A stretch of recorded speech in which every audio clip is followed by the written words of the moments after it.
Hello, I'm Ghost, and I am your host for the next short while, as I always am. And I have a lovely little topic for you today. What's two genres that seemingly shouldn't go together, but actually do quite often? Horror and comedy. Somehow two sides of the same coin. Horror and comedy are often fused to create classic movies, and some of them are good, and a lot of them aren't. So I want to talk about some of the good, and some of the bad, and some of the ugly. So I will both be talking in this video about horror comedy and comedy horror, which to many of you probably isn't a different thing, but to me is. And my best way of displaying this is watch Untold Story, and then watch fucking Zombieland, and you'll get what I mean. It's one puts the horror way up in the front, and one of them puts the comedy way up in the front. Neither of those will be discussed today, but I still wanted to just briefly mention it. Without further ado, let's go, baby! Ichi the Killer is arguably my favorite movie, tied with Ponyo, you know, the Ghibli, or Ghibli movie. I don't know how you say it. People are annoying and lame. Anyway, Ichi the Killer, a lot of people I'm sure would argue isn't a comedy, but watch this scene and tell me it isn't. お言葉に甘えて自分杯返させていただきます。そうか。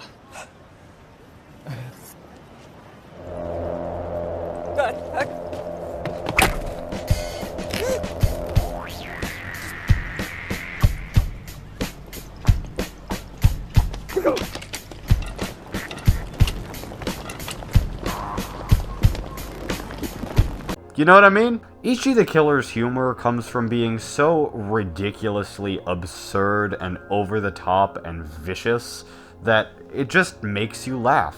Every kill has more blood than there should be times a million. It's absolutely ridiculous.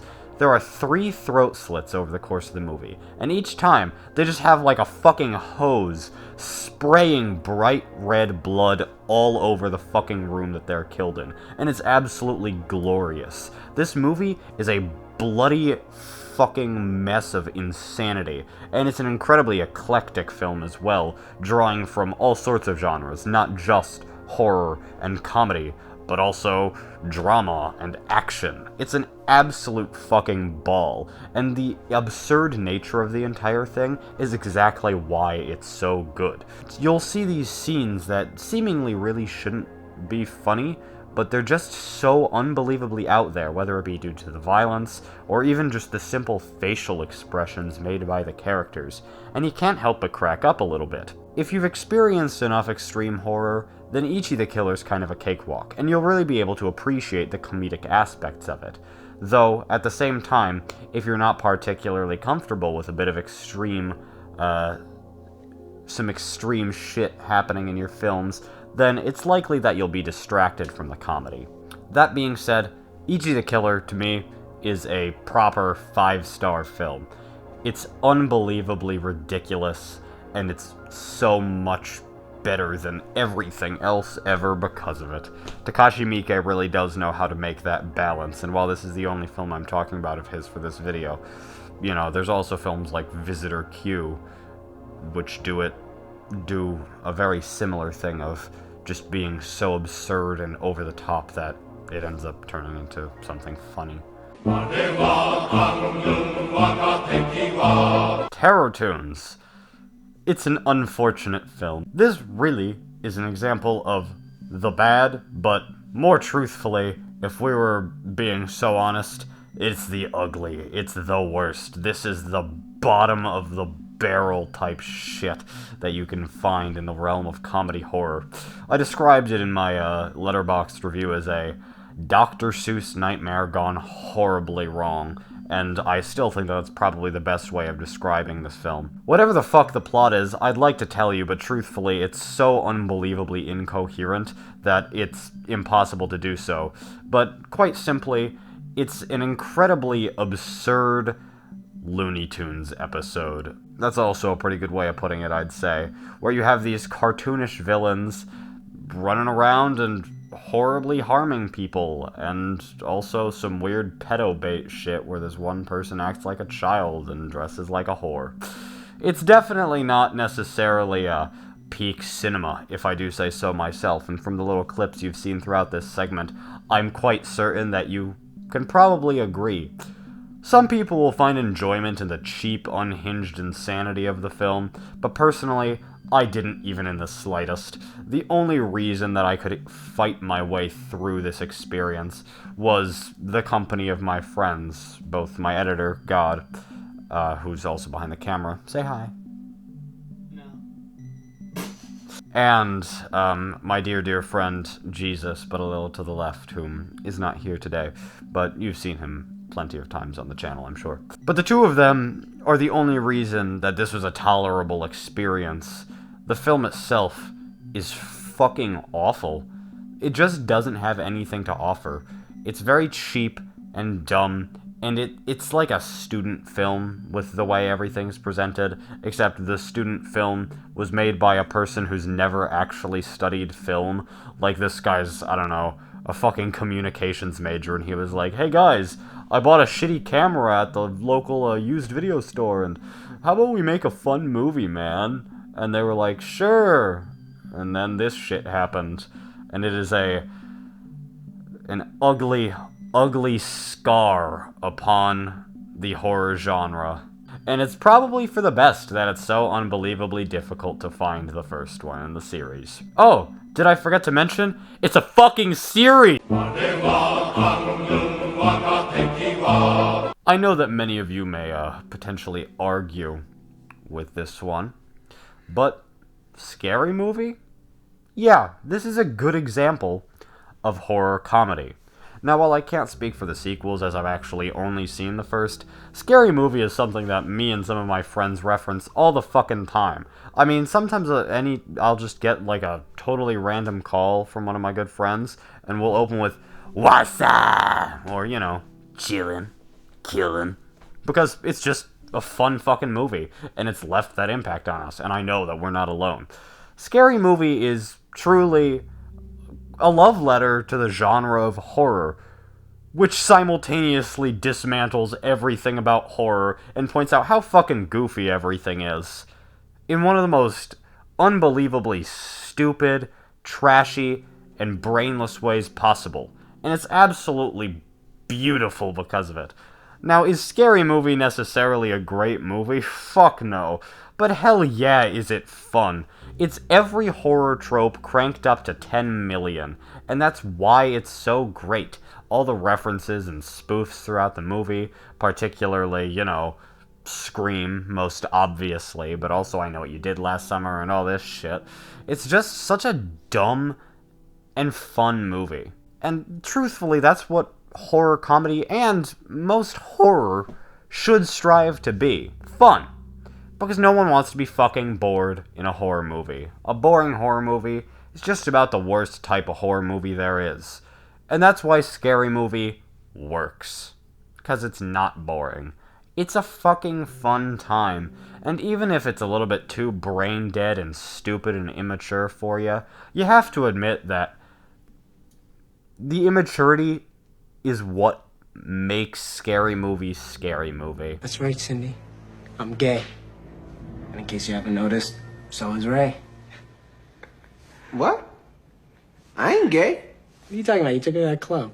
So they play good music. What about our trip to San Francisco then? I wanted to go shopping. But you made love to me. No, ho. First of all, you suck my...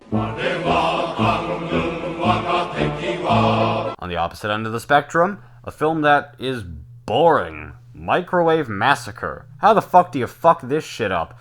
Guy, like, kills his wife, and it's played by the man that voices Frosty the Snowman. They were both swell ideas, but we've got to find someone nearby. Where's Meg?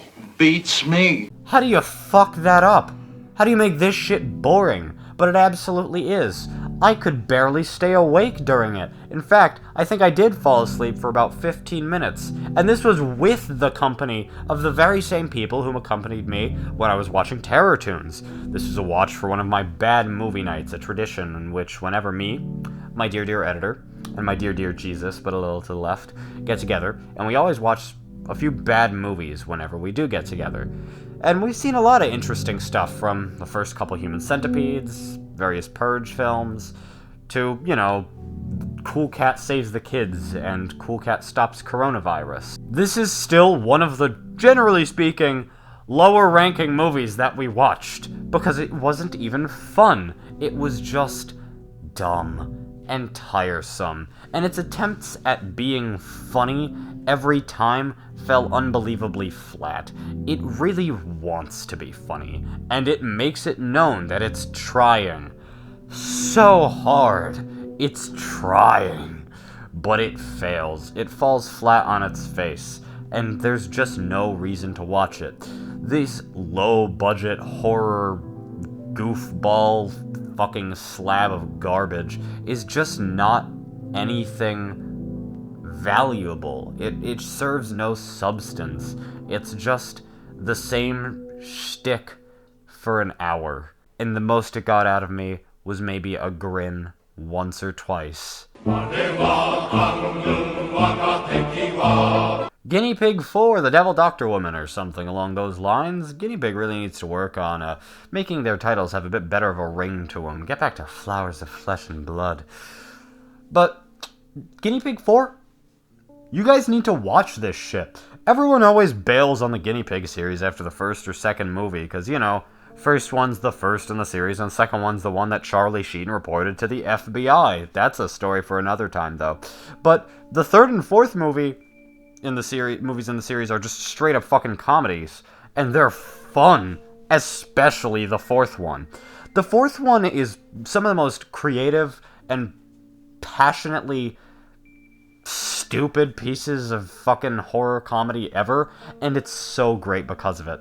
You basically follow this drag queen doctor who is not really a doctor, going around and visiting people with bizarre conditions, such as tattoos that move around the body, and sweating blood, and even a person who died, but is just a zombie, and he's just trying his best to maintain his relationship with his wife. And of course, you get to see lovely, lovely dosages of medical malpractice throughout the film that just really make everything so fun and dumb and brutal at times. Because the truth is, this is still a guinea pig movie, and while it's certainly not as fucked up and unforgiving as the first two, it doesn't have to worry about having boundaries, because the series has already said fuck you to every boundary ever.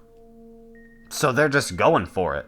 So, while generally speaking, this is definitely a more mild entry in the series, Devil Doctor Woman still provides some pretty bloody moments. Earlier I said that it was just a really passionate movie, and my evidence for that is just watching the credits.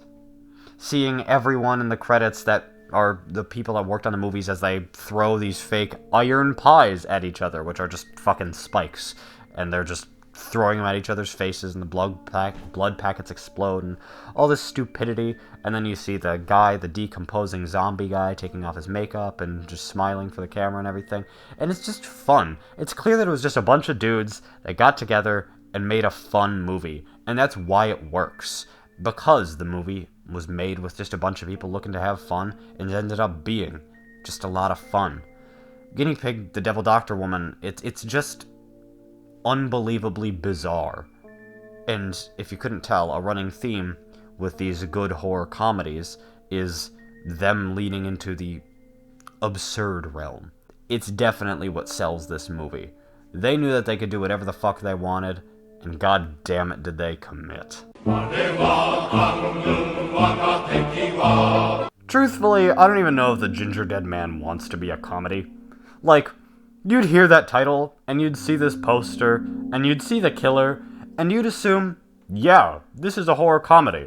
But it takes itself pretty fucking deathly seriously, for some reason. But unlike, something like the game Hatred or whatever, or, I don't know, fucking, in terms of action movies, John Wick, it taking itself seriously doesn't make it fun. It makes it so boring, because they can't commit to how outlandish the idea of a murderous gingerbread man is. it's just boring. You barely leave this one environment, and it's hard to master the art of a movie in a small space the entire movie. You have to work to make that space feel either A, big enough to sustain an entire fucking movie, or B, lean into the claustrophobia of it. This does neither. You're stuck here in this one environment the entire time, dealing with the most annoying killer who feels like he has so much missed potential, because again, he's a gingerbread man. And it's just so bland and tired, and it does nothing new or original. The series later collabs with Evil Bong, which is why I'm going to go out there and say it probably wants to be a comedy, but I don't think there's a single joke made in this entire movie. If that doesn't make for a bad comedy, I don't know what does. Well, everybody, I hope you enjoyed my video, and if you didn't, my bad, I'm glad that you watched the video. I really do hope you enjoyed, and hopefully I'll see you next time. Join my Discord server if you have things you want to tell me, and, yeah. Bye.